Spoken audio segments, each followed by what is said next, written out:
Alright, so ons gaan vandag praat oor hoe ons God lief kan hê met ons verstand. Ek wil eintlik begin met daai teksvers. Ek het julle gevra wat het Jesus gesê is die grootste gebod? En min mense dink aan liefde as iets wat jy met jou verstand kan doen. En ek wil vandag vir julle wys dat denke, logiese denke, kan mens eintlik sien as 'n tipe liefdesdaad. En so dit is dan wat ons vandag gaan bespreek. Eintlik vandag se hele praatjie is eintlik 'n oefening in logiese denke. Ek gaan nie eintlik vir julle so net 'n lesing voordra nie. Julle gaan saam met my deur hierdie tekste werk wat ons vandag gaan bespreek en so gaan julle self vandag die Here met julle verstand kan lief hê. So dit is vandag 'n praktiese oefening alhoewel julle 'n paar skyfies op die bord gaan sien. Dit is sodat ons maar net deur al die argumente kan werk en die teksverse kan bestudeer. Voordat ek vandag wil begin, aangesien ons met argumente en so gaan werk, wil ek by julle hoor, wie van julle kan vir my definieer wat 'n argument is? Wat is 'n argument? Wat jy sê vertrou is. Alright, dit vind plaas in die huwelik wanneer daar konflik is. Dis 'n moontlike konteks waar dit kan plaasvind, ja. Sê weer? Soos wat Charlie gedoen het in die debiet. Alright, so Charlie Kirk was 'n voorbeeld van iemand wat argumente gemaak het en met mense geargumenteer het. En so as mens dink aan argumenteer, dan dink mens gewoonlik aan meer as een persoon wat 'n gesprek het, né? Maar as iemand vir jou sê, maak 'n argument vir my vir hoekom jy reg is, wat gaan jy doen? Wat gaan jy doen om dan 'n argument te maak? Jy gaan jou feite agter mekaar sit met verwoord. Ja, so jy gaan basies redes gee vir hoekom jou standpunt reg is. En so jy gaan verwys na feite, jy kan verwys na teologiese idees, jy kan verwys na wetenskaplike idees ensovoorts, wat ook al jou standpunt is. Wanneer jy 'n argument maak vir iets, is jy besig om redes te gee vir hoekom jy reg is. So die doel van 'n argument is dan dus om 'n standpunt te verdedig, om redes te gee vir hoekom jou standpunt reg is. En so die redes dan in die konteks van logika, of die tegniese term vir daai redes wat jy vir jou standpunt gee noem ons premisse. En dan jou standpunt is dan die afleiding wat jy maak op grond van daai premisse en dit noem ons die gevolgtrekking. En so 'n argument bestaan dus uit premisse en 'n gevolgtrekking. En ons gaan vandag na heel wat argumente kyk. So julle sal op die bord sien premis 1, premis 2, premis 3 en dan 'n gevolgtrekking. En so dan moet jy daai premisse sien as die redes of die begronding, die fondasie vir daai gevolgtrekking. Alright, so hier is die 3 onderwerpe wat ek vandag met julle wil bespreek. Ek wil begin deur om net ons terme te definieer. Nou so in kritiese gesprekke en argumentering is dit ongelooflik belangrik om jou terme te definieer, anders praat mense by mekaar, né?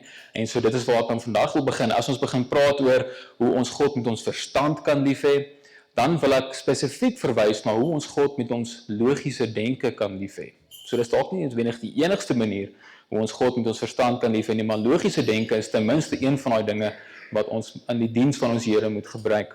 So ek gaan begin deur om net logiese denke te definieer en dan gaan ek basies 2 argumente maak vir waarom logiese denke nie net belangrik is vir die Christelike godsdienst nie, maar eintlik 'n absolute noodsaaklikheid is vir ons om dan te groei in ons geloof. En so die hoofidee wat ek dan vanaand gaan bewys is dat die Bybel beveel ons eintlik om logies te dink. En my aanspraak is dan vanaand dat dit is dan 'n manier wat die Bybel vir ons dan beveel om God lief te hê met ons verstand. So wat is logiese denke? Meeste van ons het 'n idee van wat logiese denke is, nie? Ons kan verwys na voorbeelde van mense wat nie logies dink nie en dan gewoonlik verwys ons na onsself as iemand wat baie logies dink. En so ons gebruik daai woord logies in verskillende kontekste. En ek wil nog gaan kyk vinnig na wat is daai 3 maniere van hoe ons daai woord logies gebruik. Nou die van julle wat Afrikaans ken sal nou nie geïntimideerd wees met daai eerste 2 woorde nie. Logies as 'n bywoord en logies as 'n byvoeglike naamwoord. Dis oor die algemeen die 2 maniere hoe ons die woord logika gebruik, maar daar's eintlik 'n derde manier wat eintlik op 'n subtiele manier in daai 2 eerste maniere verskuil is. En daai derde manier van die gebruik van die woord logies is eintlik die belangrikste kenmerk dan wat ons dan vandag gaan bespreek. En dan wat ek met denke bedoel, nou dis 'n baie generiese woord en so ek gaan dit maar net definieer aan die hand van wat bekend staan die sogenaamde 3 handelinge van die verstand. So die 3 handelinge van die verstand staan bekend as die mees fundamentele denkprosesse wat in jou verstand plaasvind. So wanneer daar enige begrip of verstaan is van enige iets, is daai 3 denkprosesse altyd teenwoordig. So dit is verstaan of begryp, beweer en argumenteer, amper in daai volgorde. So verstaan, beweer en argumenteer. So ek gaan nou weer terugkom na daai. So kom ons gefokus net gou weer eerstens op daai eerste woord logies. So julle sal sien dat daai eerste punt was logies as 'n bywoord. Wie kan vir my sê wat is 'n bywoord? Wat beskryf 'n bywoord? Dis nou 'n bietjie dat sê, so 'n bywoord beskryf 'n werkwoord. So dis iets wat jy doen. So as ek sê ek dink logies, dan gebruik ek die woord logies om 'n denkproses te beskryf, né? Nee? Die tweede gebruik was dan 'n byvoeglike naamwoord. My argument is logies. So in daai gebruik van die woord logies beskryf ek 'n ding. Alright, so dit is dalk vreemd om aan 'n argument te dink as 'n ding, maar dink daaraan as amper 'n tipe verstandelike objek, iets wat jy in jou verstand kan uitdink. So dit beskryf iets. Dit beskryf nie 'n denkproses nie, dit beskryf iets. Maar in hierdie 2 gebruike van die woord logies vooronderstel ons eintlik 'n tipe standaard. Want waaraan gaan ons iemand se denke meet om te bepaal of dit logies is of onlogies? En waarin gaan ons iemand se argument meet om te bepaal of dit logies of onlogies is? En die derde gebruik van die woord logies hier verwys dan na die standaard vir logiese denke en argumente. En logika is eintlik 'n veld van studie op sy eie. Ek weet nie hoeveel van julle dit geweet het nie. Jy kan eintlik logika gaan studeer. Dit is asof jy biologie kan gaan swat, soos wiskunde gaan swat. So kan jy logika gaan swat. En die onderwerp van logika is dan daai standaard, dit wat maak dat 'n argument geldig is of ongeldig is. So dit is eintlik baie belangrik om iets te weet van daai standaard vir logiese denke. Ons gaan nou nie vandag te veel daarop ingaan nie, maar net vir julle eie kennis, dan kan jy dalk aan die einde of later die loop van die week weer teruggaan na hierdie idee van die standaard van logika en dalk jouself bietjie meer daarin ingrawe. So denke, daai 3 handelinge van die verstand. Ons begin by die eerste handeling. Dis die mees basiese handeling wat jy kan doen in jou verstand. Eerstens, jy verstaan iets. Nou, jy verstaan konsepte. So as ek vir jou sê, dink vir my aan sneeu, dan gaan jy al 'n prentjie van sneeu in jou kop opkom, of pad, of die konsep van om glad te wees. Dis alles terme wat jy moet verstaan om enigstens verder te gaan met enige gesprek, moet jy terme verstaan. So dis die mees basiese handeling van die verstand. En in daai sin kan jy dan goeie of slegte definisies gee. Wanneer jy konsepte verstaan, dan is jy besig met definisies, né? Maak dit sin? As ek vir jou vra wat is sneeu? Jy moet daai konsep reg verstaan om dan daai konsep reg te definieer. En so dit is die handeling, daar, die verstaan, en dan is dit amper die onderwerp van daai handeling. Is die konsepte en dan die logiese aspek wat dan daar deel is, die verstandelike aspek wat dan daar deel is, wat spesifiek dan uitkom as jy met iemand praat, is dan daai of jy dit kan definieer of nie. En dan die tweede handeling is om te beweer. Nee? Wanneer jy iets beweer, dan sê jy dat iets is soos wat dit is. Jy stel 'n sekere stand van sake voor as waar. En so as jy 'n stelling maak, dan sê jy iets oor die werklikheid. So in Afrikaans kry ons verskillende forme van sinne. So ek kan vir my al die forme van 'n sin vir my opnoem.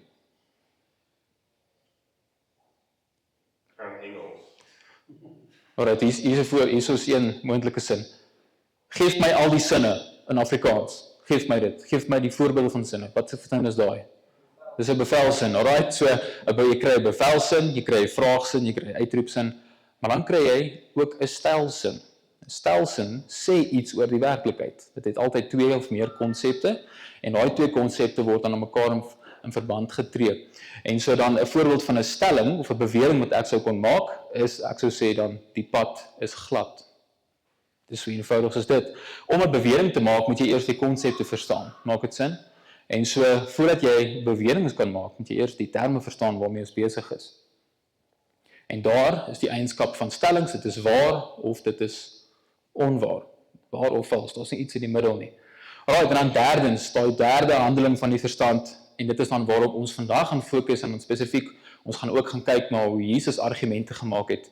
En dit is dan waar jy meer as een bewering saambring, en dan 'n afleiding maak op grond van daai beweringe. En daar is dan 'n voorbeeld van 'n argument. Indien dit sneeu, dan is die pad glad. Dit sneeu, dus die pad is glad. Heel voor die hand liggend, né? Dis logies. En so daai nommer 1 en 2 is dan premis 1 en 2, en dan daai nommer 3 is dan die gevolgtrekking. Jy sal dit dan sien in daai woord dus. En so het julle min of meer 'n idee van wat ek bedoel met die woord denke. Dit verwys na daai manier hoe ons konsepte verstaan, en dan wanneer jy met iemand in gesprek tree, die terme definieer, die manier hoe ons dan stellings voorhou as die waarheid, beweringe maak, en dan die manier hoe ons dan op grond van daai beweringe redes gee vir 'n standpunt wat ons probeer bewys, of 'n afleiding maak op grond van daai stellings wat dan 'n gevolgtrekking is. So enige vrae oor wat ons tot dusver bespreek het? Alright, so dan die eienskappe van 'n argument is dat dit is geldig of dit is ongeldig. So daai is 'n voorbeeld van 'n geldige argument. Hier is 'n voorbeeld van 'n ongeldige argument. Alright, so ek wil by julle hoor, wat is die probleem met hierdie argument? Premis 1. Alle honde is soogdiere. Alright, stem julle saam met premis 1? Alright, premis 2. Alle katte is soogdiere.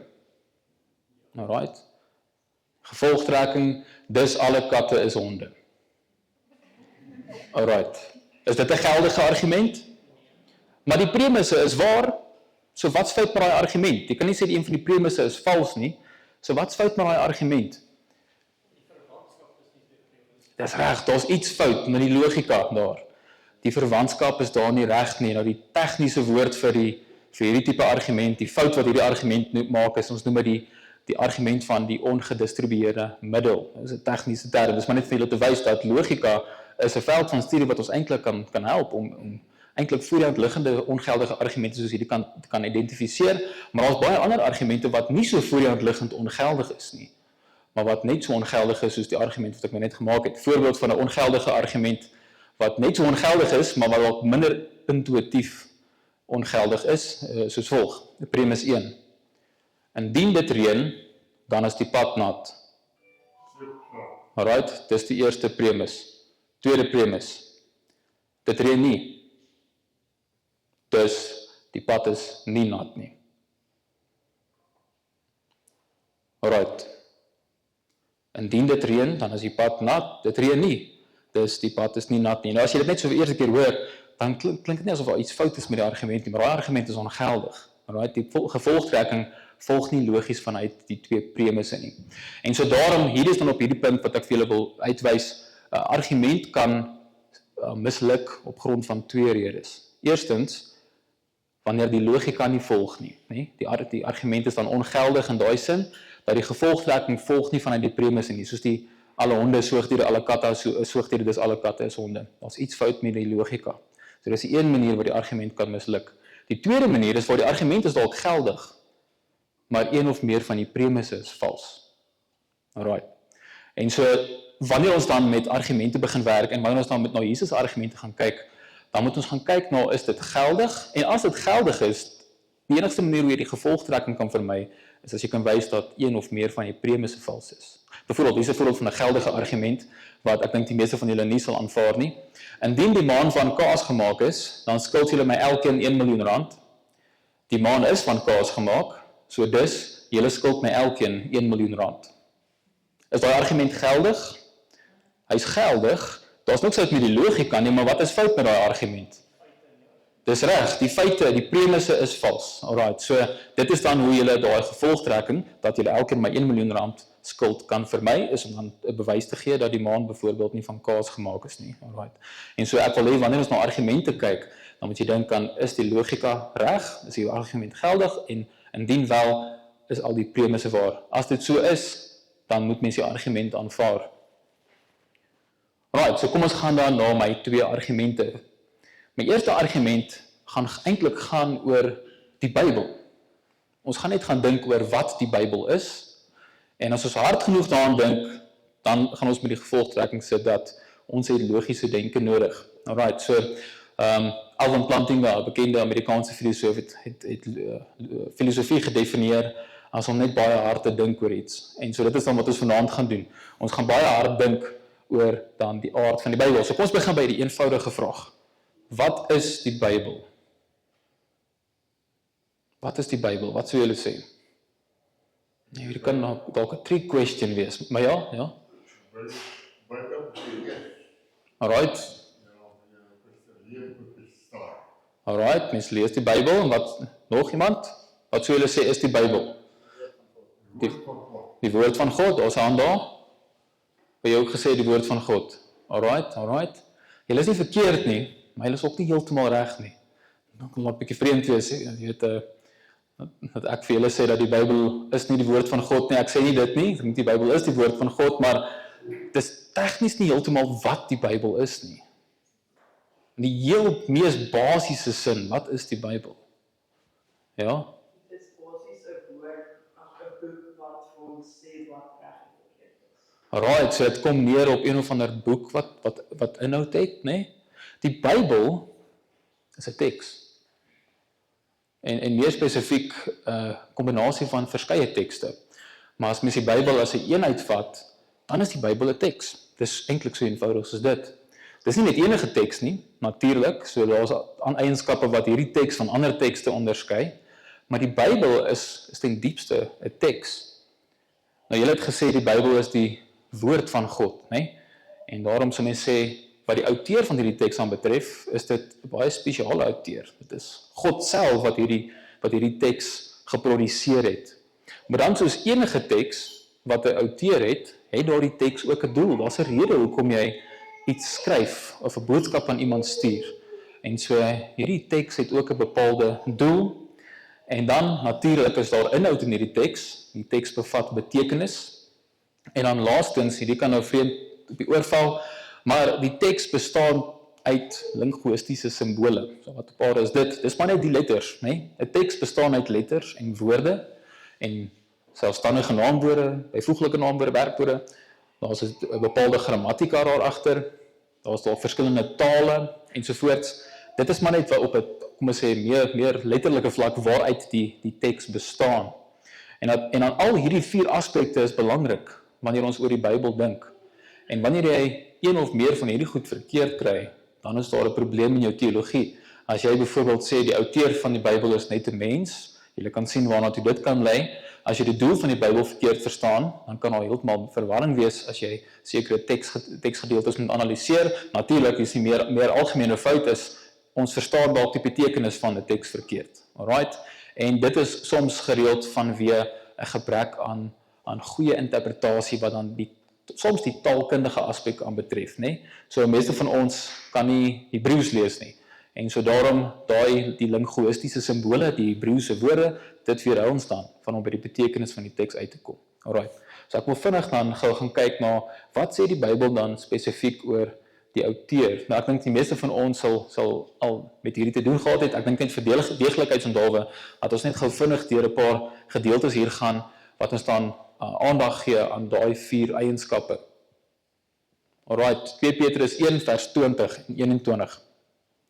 Terwyl julle veral dit moet weet, dat geen profesie van die skrif 'n saak van eie uitlegging is nie, want geen profesie is ooit deur die wil van 'n mens voortgebring nie, maar deur die Heilige Gees gedrywe het die Heilige Gees het die heilige mense van God gespreek. Alright, so dit sê maar net dat die profesie is nie iets wat jy self uitdink nie, is ook nie iets wat jy self uitlei in 'n sekere opsig nie. Dit is dan iets wat dan van God afkom, en ek weet daar staan aan die einde deur heilige mense van God gespreek, en so jy sal dink dit is dan die verbale taal, maar daai woorde is dan ook neergeskryf, en dit is dan waar ons dan terugkom na die teks toe. Ons gaan nou ook terugkom na hierdie gedeelte, en dit is dan waar Jesus eintlik 'n argument teen die Sadduseërs voer, maar ek wil hê julle moet net fokus op daai gedeelte wat oranje is. En wat die opstanding van die dode aanbetref, het julle die woord gelees wat tot julle deur God gespreek is? Het julle nie die woord gelees wat deur God tot julle gespreek is nie? En dan haal hy 'n gedeelte daar uit die Ou Testament aan. Nou, God het dit baie lank voordat Jesus daar is gespreek. So hoe moes hulle kennis opgedoen het van daai woorde? Alright, het julle nie die woord gelees nie? En so daar kom die heilige mense se spraak dan terug na die teks, en daar sien ons dat God is dan die outeur van die skrif, eerstens dan, dit is deur die Heilige Gees gedrywe, en dan daar deur God gespreek. So God is dan die een wat praat, maar dan sien ons ook iets daar van die menslike aspek. Kyk daarso in die eerste blokkie, het die heilige mense van God gespreek. So ons aanvaar dat die Bybel is God se woord, maar dit is gekommunikeer deur mense, né? Oor klompie jare deur mense gekommunikeer. En ek is seker julle is almal bewus van hierdie gedeelte. So 2 Timoteus 3, die hele skrif is deur God ingegee en is nuttig tot lering, tot weerlegging ensovoorts. Gaan later weer terugkom na hierdie gedeelte. Die eerste gedeelte is maar net wat ek onder die aandag wil bring. Die hele skrif is deur God ingegee.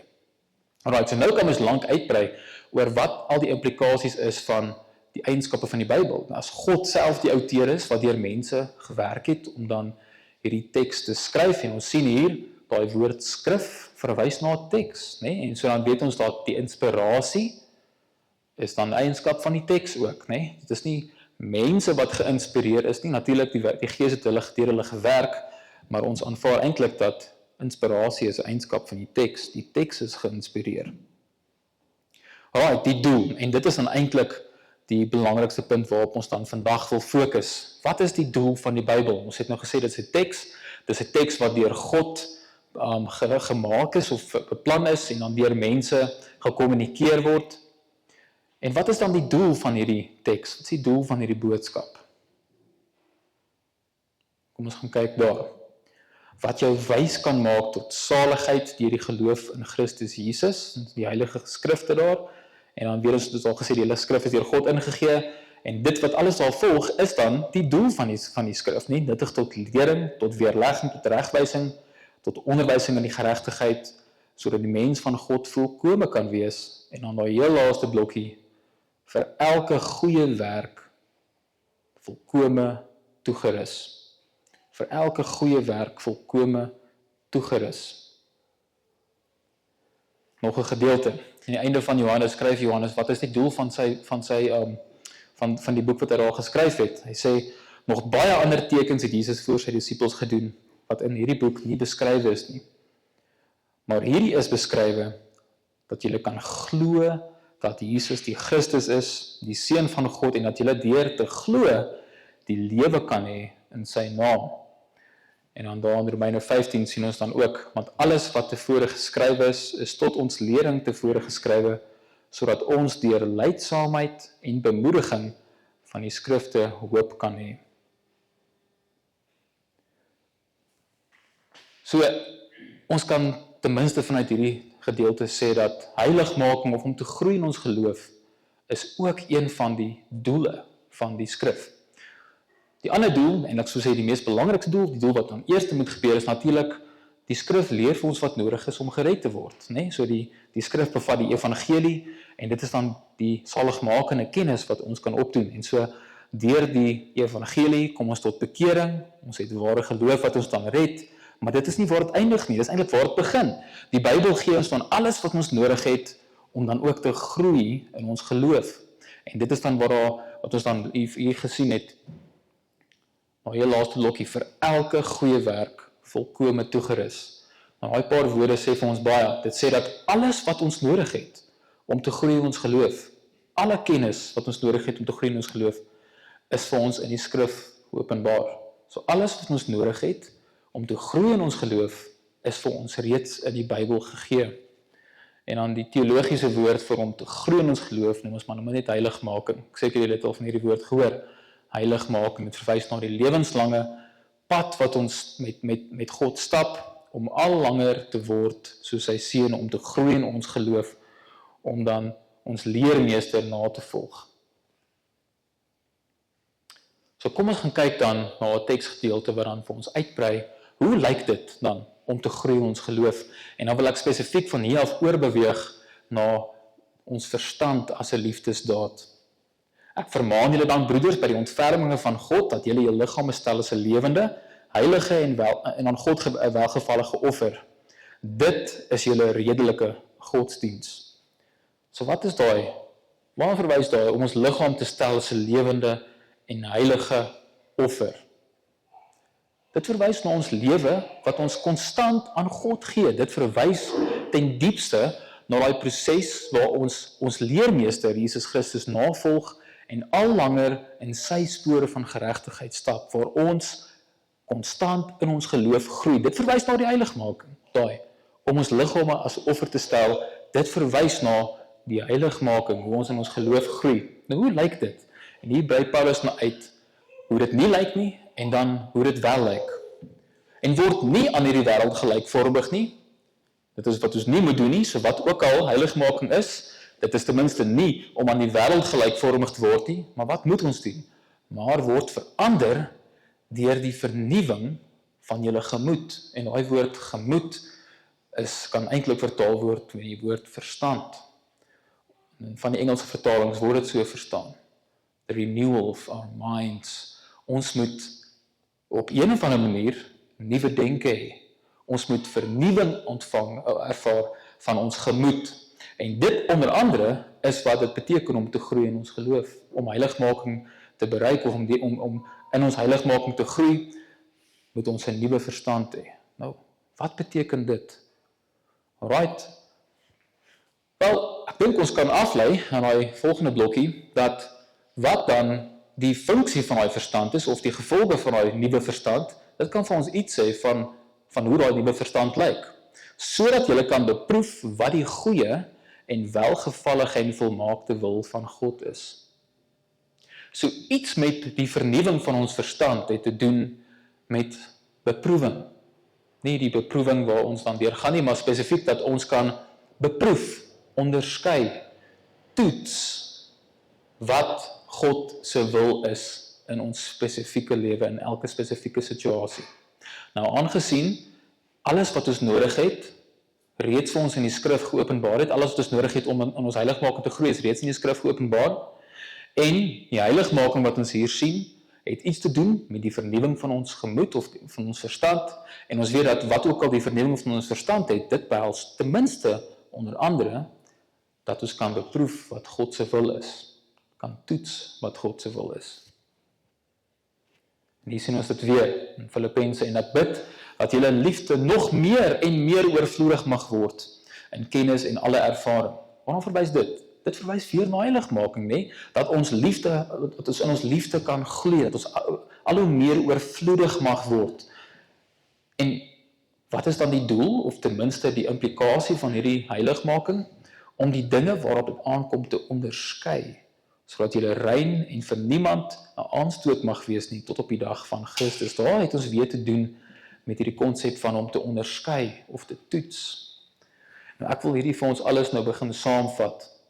Wel, net daai laaste nou, vervul met die vrug van geregtigheid, so dit onderstreep ook net weer eens dan, dat hierdie is dan alles deel van ons lewe van heiligmaking. So, hoe gaan ons nou al hierdie goed saamvat? So, hier is die eerste premis, wat ek dink mens kan aflei, vanuit al die gedeeltes wat ons nou tot dusver gelees het. Eerstens, ons moet groei in ons lewe, van heiligmaking. Ek dink dis heel voor die hand liggend. Die Bybel beveel ons om te groei in ons geloof, so ons moet in ons heiligmaking groei. Maar in die lig van ons Timoteus teks, het ons gesien dat alles wat ons nodig het vir ons lewe van heiligmaking is reeds in die skrif vir ons geopenbaar. En dan vanuit die Romeine en die Filippense teks, moet ons op een of ander manier onderskei wat God se wil is in ons lewe. Ons moet dit kan onderskei. Maar waar kry ons dan die inhoud van God se wil? Ons kry dit in die skrif. Maak dit sin? So as ons dan in ons heiligmaking groei, dan moet ons die skrif reg interpreteer en in ons lewens daagliks toepas. Alright? En so, daai eerste frase, dink ek, bring dit nou saam na daai bevelsin aspek. Dit sê vir ons dat hier is 'n verpligting, 'n bevel wat God vir ons gee. Dit is verpligtend dat, indien ons groei in heiligmaking, dan moet ons die skrif reg interpreteer en in ons daaglikse lewe toepas. Dis ten minste onder andere wat dit beteken om te groei in ons heiligmaking. Alright, dis ten minste die ding dat ons die skrif reg moet interpreteer.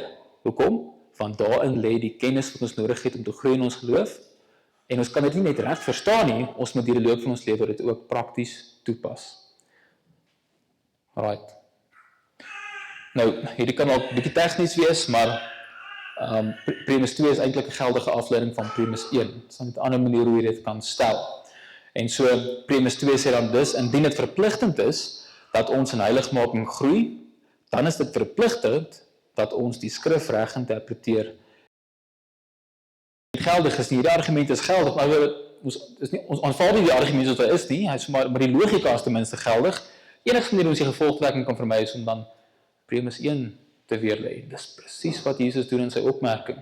So hulle sê daar, indien daar 'n opstanding van die dooies is, dan sal die vrou met meer as een man getroud wees. Nou, hoe gaan Jesus hierdie premis verkeerd bewys? Wel, hy beskryf dan baie duidelik dat hulle verstaan die ding heeltemal verkeerd. So, die punt is die dood ontbind die huwelik, né? Tot die dood ontskei. En so, sy sal dan nie met enige man getroud wees nie, né? Want na die dood ontbind die huwelik. En so hierdie eerste premis is vals, dat indien daar 'n opstanding is, dan gaan sy noodwendig met meer as een man getroud wees. Maar ons weet dat na die dood is dit ontbind, die huwelik is ontbind. So dit is mos duidelik moontlik dat daar wel 'n opstanding kan wees, en dat sy nie met meer as een man getroud is nie. En premis 1 is dan dus baie duidelik vals. En so het Jesus dan ook hierin aan die einde sy eie argument gemaak teen eintlik die Sadduseërs en eintlik maar argument vir lewe na dood. God is nie 'n God van die dooies nie, maar 'n God van die lewendes. God is die God van Abraham, Isak en Jakob. Dis Abraham, Isak en Jakob is lewend. Is dit eenvoudig? So eenvoudig soos dit. Wat beteken ons lewe na die dood? Want tans is Abraham, Isak en Jakob lewend, alhoewel ons weet waar hulle grafte is. Ek weet nie, maar vir argumente daaroor, ons weet hulle is ten minste begrawe. Alright. En so dan wil ek net vinnig klaarmaak met hierdie voorbeeld. En hulle het weer in Jerusalem gekom, en terwyl hy in die tempel rondwandel, kom die owerpriesters en skrifgeleerders en die ouderlinge na hom en sê vir hom, deur watter gesag doen u hierdie dinge? En wie het u die gesag gegee om dit te doen? En Jesus antwoord en sê vir hulle, ek sal julle ook een ding vra. En antwoord julle my, dan sal ek julle vertel deur watter gesag ek hierdie dinge doen. En dan vra hy vir hulle, die doop van Johannes, was dit uit die hemel of uit die mense? Antwoord my. En hulle het hulle self geredeneer en gesê, as ons sê uit die hemel, sal hy sê, waarom moet julle hom dan nie geglo nie? Maar as ons sê uit die mense, dan was hulle vir die volk bang, want almal het gedink dat Johannes werklik 'n profeet was.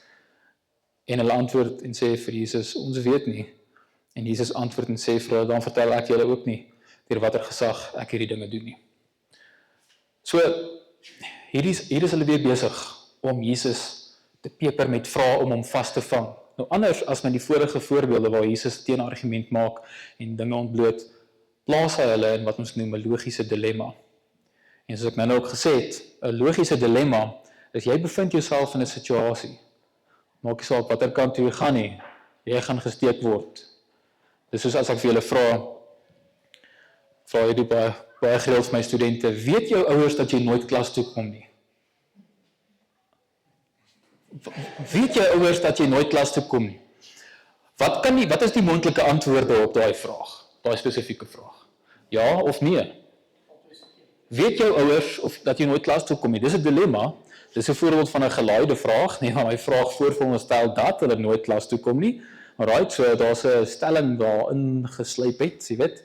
Maar dit is eintlik 'n voorbeeld van 'n tipe dilemma. Ons sê dis 'n valse dilemma want die aanname is verkeerd. Mense kon sê nie maar kom gereeld klas toe, so ons die vraag eintlik gebaseer op 'n foutiewe premis. Maar dis 'n voorbeeld van of jy as jy ja antwoord, dan erken jy dat jy nie klas toe kom nie. En as jy nee antwoord, dan erken jy ook dat jy nie klas toe kom nie. Jy sê dit jou ma weet nie daarvan nie. Okay? En so dis 'n voorbeeld van 'n dilemma. So wat Jesus doen is hulle plaas hulle hier ook in 'n dilemma. Wat is die dilemma? Of hulle erken dat Johannes se doop uit die hemel is en dan per implikasie dan ook sy boodskap. Want hulle het vir hulle self gesê, as hulle sê Johannes se doop is uit die hemel, dan gaan Jesus vir hulle vra, hoekom moet julle hom nie geglo nie? En Johannes se boodskap was dat Jesus is die Messias. En so as hulle sê dat Jesus se doop is uit die hemel, dan word dit deur God bevestig en dan moet hulle ook erken dat Jesus die Messias is, wat hulle nie doen nie. So hulle kan nie dit sê nie. Wat is die tweede opsie? Maar as hulle sê dat Johannes se doop nie die hemel is nie, wat impliseer dit? Dit impliseer dat hy 'n valse profeet is, nê? En hulle is bang vir die volk, want hulle weet die volk glo dat hy 'n ware profeet is. En so maak nie saak wat hulle sê nie, hulle gaan iets moet erken wat hulle nie wil erken nie, maar hierin ontbloot Jesus eintlik hulle sondige harte. Hierin ontbloot Jesus hulle sondige harte. Dat hulle is eintlik besig om speletjies te speel, en Jesus plaas hulle in 'n logiese dilemma. En wat Jesus hier doen, en dis ek dink 'n voorbeeld wat ons eintlik onder mekaar, as ons dit sien, dan kom dit afronterend oor, 'n bietjie ongeskik. Maar Jesus stop hulle mond. En ek wys hierdie voorbeeld spesifiek uit, want in sommige gevalle is dit nodig om iemand se mond te stop. In sommige gevalle wil mens diplomaties werk, of sag met iemand praat. In ander gevalle het jy figure soos Richard Dawkins, militante ateïs. Soms is dit moontlik om daai ou se mond te stop. En dit is wat Jesus hier doen. Jesus stop hulle mond. Wat sê hulle? Ons weet nie. So, ek wil eindig met daai voorbeeld. Hier is nog 'n voorbeeld hier, maar ek dink ons tyd het ons nou ingehaal. So, hoe dien ons God met ons verstand? Om dan net saam te vat met hierdie laaste skyfie. Eerstens, ons moet die Bybel reg interpreteer. Ons het logiese denke nodig om die Bybel reg te interpreteer. Om die Bybel ons lewe toe te pas, moet ons dan ook logiese denke gebruik, om te sien of my lewe ooreenstem met die Bybel se voorskrifte, en indien dit nie ooreenstem nie, dan moet ek dit doen, wat dan veroorsaak dat dit ooreenstem. Kan jy sien, dis logika daai. Ons werk dan met 'n logiese toepassing. En dan eerstens, ons maak argumente vir dit wat waar is. Ek kan vele ure besig hou met voorbeelde, nie net van die argumente wat Jesus maak nie, maar argumente wat Paulus gemaak het, wat Petrus gemaak het, konstant besig om argumente te maak vir dit wat waar is, en ook konstant besig om argumente te maak teen dit wat vals is. Daar moet staan, teen dit wat vals is daar. Ons het ook fout, sien ek. So, hopelik maak ons nie argumente vir dit wat vals is nie, so ons staan teen dit wat vals is. En dan laastens, ontbloot sonde en inkonsekwentheid. Nou, ek dink regtig in gesprekke, dit is ook onder andere die doel van ons logiese denke. Ons moet sonde ontbloot. In baie gevalle, wanneer ons met ateïste praat, en ongelowiges, daar word voorgehou dat die rede hoekom hulle nie glo nie is vanweë rasionele argumente. Ek gaan afsluit met hierdie kort storie, net om vir julle te wys dat jy kan logika gebruik om iemand se sonde te ontbloot. En nie noodwendig om iemand verkeerd te bewys nie, maar om in sy eie hart te wys dat dalk glo ek nie in God nie omdat ek rasionele gronde het nie, maar net omdat ek nie wil nie. En in daai gees dink ek gaan die evangelie baie hoop kan gee. So daar was 'n senior in die koshuis toe ek eerste jaar was. Sy naam was Johan, oupa Johan. Ek dink hy was 60 jaar of 50 jaar of so. En hierdie ou was 'n militante ateïs. Hy het konstant daar in die gange rondgeloop en mense aangeval. En hulle geloof bevraagteken en mense laat twyfel. En op 'n dag het ek met mekaar geskraap en ek het met hom gaan praat. Ons nogal voor die koshuis. Daarom was ons alleen. Hy sê vir my, hierdie hele Christene, hierdie idee dat julle weet wat reg is en verkeerd is, hier is 'n lagwekkende idee, want daar is nie so iets soos reg en verkeerd nie. Dit wat reg en verkeerd is in jou oë, is eintlik nie die produk van miljoene jare se natuurlike seleksie, dis 'n oorlewingsinstink. Ons as menslike spesies het aangepas om saam te werk. Die mense wat hulle self isoleer in die bos het uitgestorf, so hulle gene het nie voortgeplant nie. So ons as spesies het so aangepas dat ons saamwerk as 'n gemeenskap. Ons moet dit hê. Dit is net hoe ons gaan oorleef. En waar daar samewerking is, moet daar reëls wees. Ek meen, ons kan mekaar net doodmaak en mekaar se goed steel nie. So 'n gemeenskap gaan nie bly staan nie. En so logies gaan ons dan sê, okay ons gaan nie mekaar doodmaak nie. En oor miljoene jare het dit in ons ingebore en dit is wat ons dink morele reg en verkeerd is, maar dit is eintlik maar net instinkte. Daar's nie regtig so iets soos reg en verkeerd nie. Eintlik is dit maar net iets wat lei na oorlewing of iets wat nie lei na oorlewing nie. En ek weet hierdie wat hy nou gesê het is 'n baie moeilike ding om te bewys. En daarso is 'n argument vir God se bestaan wat soos volg gaan. Indien God nie bestaan nie, dan bestaan ons nie so iets soos objektiewe moraliteit nie. Maar daar bestaan so iets soos objektiewe moraliteit, so dus God bestaan. Of jy kan die argument anders formuleer en sê, indien daar objektiewe moraliteit is, dan bestaan God, Daar is objektiewe moraliteit, so dis God bestaan. En so ek weet nou, hy ontken daai tweede premis. Daar is so iets soos objektiewe moraliteit. Hy sê daar is nie so iets nie. Alright? En ek weet hy erken die eerste premis, dat as daar so iets is soos objektiewe moraliteit, dan bestaan God, maar hy het nou net my gesê, God bestaan nie, so daar is nie so iets as objectieve moraliteit nie, en ek vra vir hom, so Johan, net, is jy lief vir jou ma?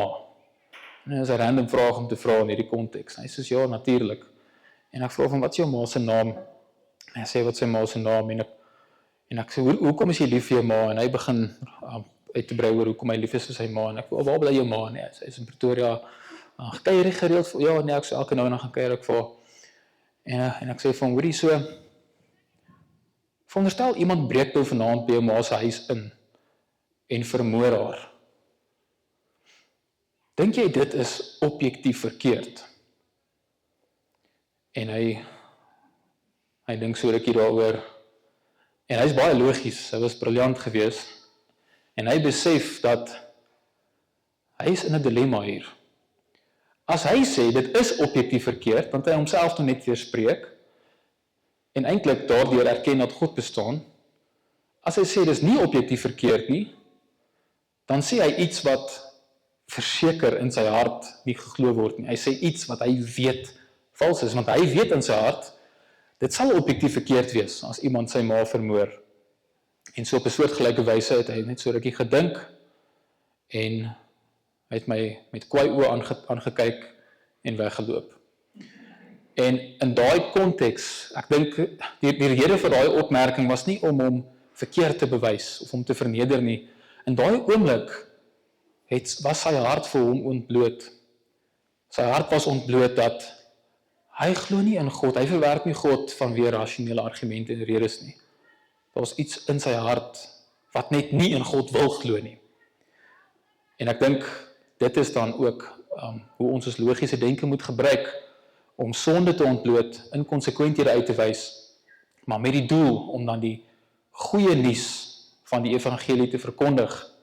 Daar waar daar sonde is, daar is hoop vir daai sonde, en dit is dan, ek dink, 'n goeie rede om te dink dat logiese denke kan ook 'n liefdesdaad wees, nie net teenoor God nie, maar ook teenoor ons medemens. Goed, dit was nou mondvol julle. Is daar enige vrae?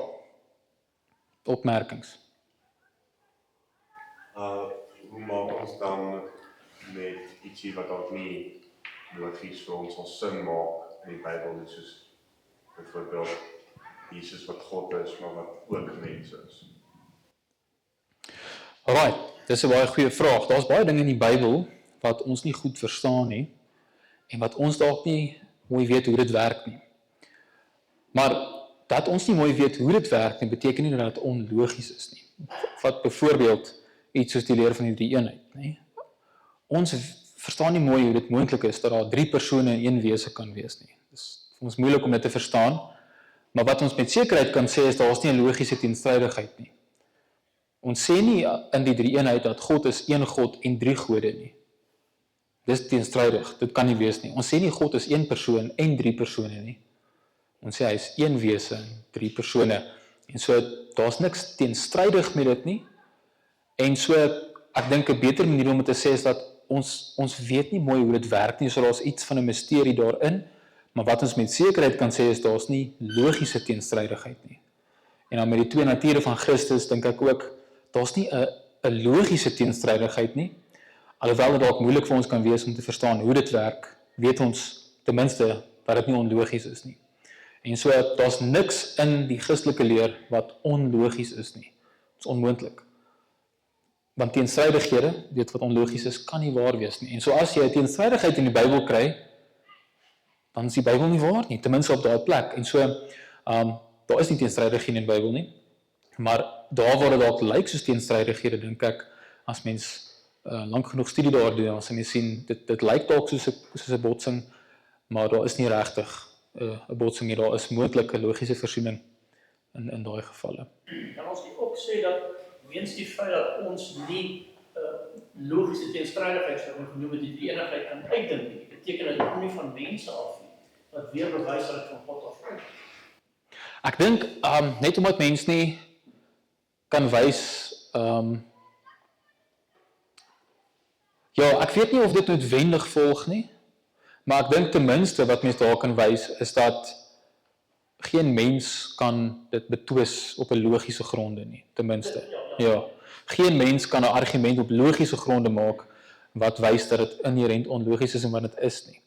En ek moet terloops sê net dat op hierdie vlak begin mens eintlik maar filosofie ook deel maak van die gesprek. En so want die Bybel gaan vir jou nêrens onderskeid tref tussen wese en persoon nie. Nee, die Bybel sê nie vir jou wat is 'n wese en wat is 'n persoon nie, tog die drie-eenheid, sê ons God is een wese en drie persone. En so ja, daar is bagasie wat deel raak van die gesprek wat dit dalk 'n bietjie meer kompleks maak, maar ja, reg oor die eeue al die kerkvaders en die groot teoloë en filosofie, daar's eensgesindheid eintlik maar onder hierdie denkers dat ten minste wat ons kan sê is dat die drie-eenheid is nie onlogies nie. Alhoewel daar 'n misterie is, kan ons wel net uitwys dat daar's nie teenstrydighede nie. Ek dink dis die belangrikste ding wat mense moet bewys, is daar's ten minste nie teenstrydighede nie. Al jy dit effens wys presies hoe dit werk nie, maar ten minste moet jy wys dat ons nie teenstrydighede nie. Ons het ook geval dat Christus wel logies is al geval dat daai nie onlogies is nie, maar logies, waar dit iets anders is as logika. Kyk, ek dink, so ook vroeër gesê het, logika is nie al wat jy nodig het in die lewe nie.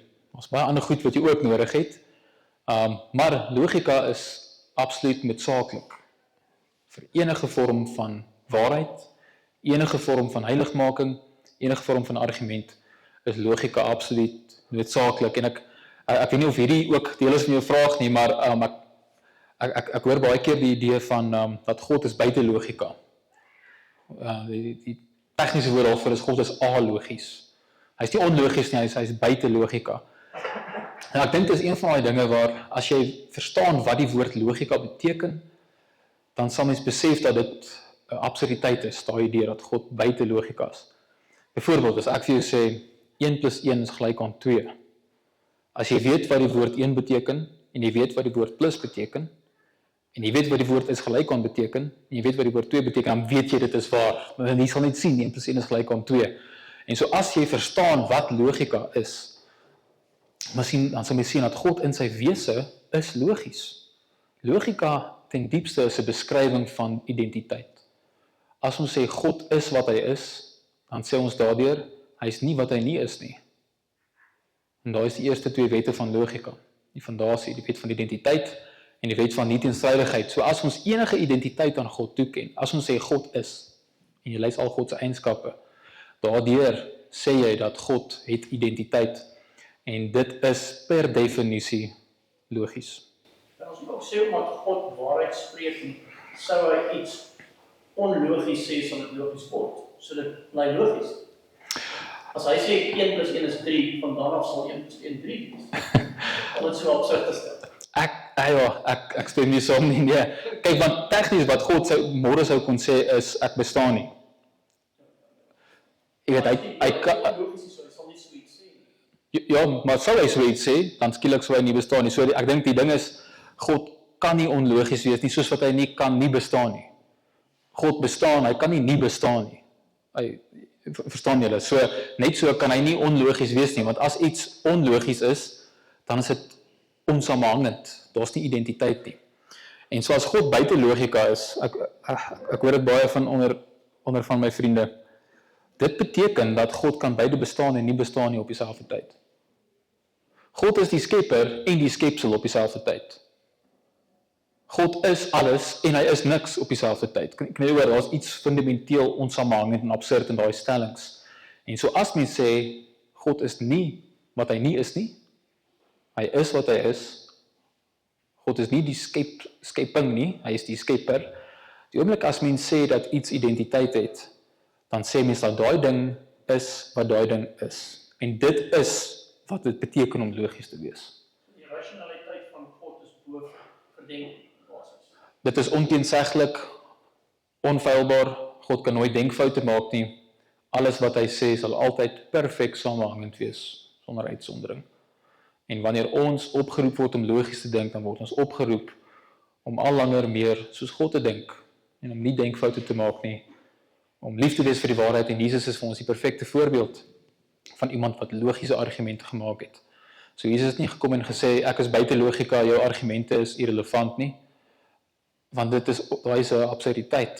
So hy weet, logika is 'n fundamentele deel van bestaan. En as iets bestaan, dan is daar identiteit, en as daar identiteit is, dan is dit logies, per definisie. So dit klink baie edel om te sê God is buite logika, want die idee is dat mens wil nie God bind aan iets nie, né? So ek dink daar's 'n goeie bedoelings daar agter, maar die implikasies is verregaande. As mens sê God is buite logika, dan sê mens God het nie identiteit nie. Dis wat mens sê. En mens sê daardeur ook God is beide wat hy is en wat hy nie is nie op dieselfde tyd. En as mens dit toegee, dan beteken dit God bestaan en hy bestaan nie op dieselfde tyd. En so wat begin met goeie bedoelings, te sê dat God is buite logika, maar met die implikasie dat God bestaan nie. So jy het goeie bedoelings deur om te sê God is buite logika, maar die implikasie is dan dis dat jy moet sê dat hy nie bestaan nie. Ja, so dis kommerwekkend. So ek dink, mens moet nie aan logika dink as iets wat reëls is wat hom bind nie. Ek dink mens moet aan logika dink as ten diepste 'n beskrywing van sy wese. En so God is dan daai realiteit wat eintlik alle dinge logies maak. So sy konstantheid. Dis reg, sy konstantheid. Hy kan nie verander nie. Daar's 'n permanensie in sy wese. En daar's 'n soortgelyke ding wat jy in logika sien, daar's 'n permanensie, amper 'n onveranderlikheid ook. En so ek dink mens moet aangesien alle dinge wat jy om jou sien, alle dinge wat identiteit is op die einde van die dag afhanklik van die identiteit, die hoogste bestaande wese, naamlik God. En so sou ek sê dat dit wat ons weet van logika, is dit wat ons aflei van hoe die wêreld werk, hoe dinge is, en ek sou sê, mens moet dit dan terugtrek, maar God is dan eintlik ten diepste die begronding van logika. Hy word nie beperk deur logika nie, hy is logika. Ja.